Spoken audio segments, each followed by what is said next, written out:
Brian Bowersock, the Automan here. Today we're talking about tires for your vehicle and how important is it to replace them and when. If you take a look at tires often, you can see things that happen with them, often caused by worn suspension components, road damage, other things.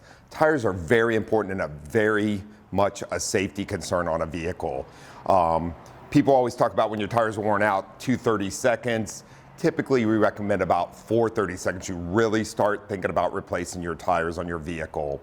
The tread depth helps with dispersing water on the road when it rains, keeping great traction, and making you safe when you're driving the vehicle without question. Some of the concerns we are looking at with today's tires and the lower profile tires, you may not see like inside tire wear on this, cupping, other issues that cause tires to wear out, chunking, taking pieces out of the tire. As you can see, this tire here would be a very unsafe tire on your vehicle if it was on the vehicle, and we need to get it off. If this was on a vehicle that was lower profile, you would not be able to see this wear without putting the vehicle in the air.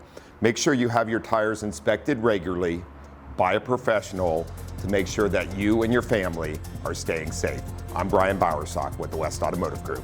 For the latest automotive news and helpful tips, watch for The Automan Fridays on the CW San Diego, sponsored by the West Automotive Group.